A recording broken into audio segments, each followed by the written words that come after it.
அஸ்ஸலாமு அலைக்கும். இன்றைக்கி நம்ம பார்க்க போகிறது ஜன்னத்துல் ஃபிர்தௌஸ் என்ற சொர்க்கம் கிடைக்கிறதுக்காக ஓத வேண்டிய துஆ பார்க்கலாம். எல்லாரும் இந்த உலகத்துக்காக மட்டும் நம்ம துஆ செய்கிறோம், மறு உலகத்துக்காக யாருமே நம்ம துஆ செய்கிறதில்ல அதிகமாக. இன்ஷா அல்லாஹ் இந்த ஒரு சின்ன திக்ரை இதை பண்ணுங்கள், கண்டிப்பாக இன்ஷா அல்லாஹ் அல்லாஹ் நல்லதே நடத்தி வைப்பான். நம்ம துஆ செய்கிறதுக்கு 2 உலகத்துக்கான துஆவையும் சேர்த்து செய்யணும். இந்த உலகத்துக்கான தேவைகள் அதிகமாக இருந்தாலும் நம்ம இறந்து போன அப்புறம் ஒரு 2 ரகாயத்து தொழுகிறதுக்கு கூட நம்மளுக்கு அனுமதி கிடைக்காது.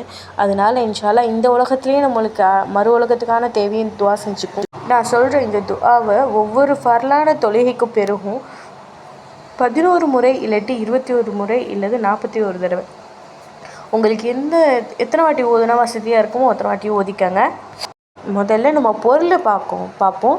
பாக்கியமிக்க சொர்க்கத்தினுடைய வாரிசுகளில் உள்ளவனாக என்னை நீ ஆக்கியருள்வாயாக. இவ்வளோ ஒரு அழகான ஒரு பொருள் பாருங்களேன். சொர்க்கத்தினுடைய வாரிசாக என்னை ஆக்குவாயாகன்னு சொல்லிட்டு கேட்குறது தான் இந்த பொருளே. இப்போ துஆவை பார்க்கலாம். வஜஹல்னி மின் வரதாதி ஜன்னதி நঈம். இந்த அற்புதமான குர்ஆன் வசனத்தை இன்ஷா அல்லாஹ் நம்மளும் துஆ செய்வோம். அல்லாஹ் நம்மளுக்கும் எனக்கும் உங்களுக்கும் அல்லாஹ் ஜன்னத்துல் ஃபிர்தௌஸ்ங்கிற உயர்வான சொர்க்கத்தை தந்தருள்வானாக. ஆமீன். அஸ்ஸலாமு அலைக்கும்.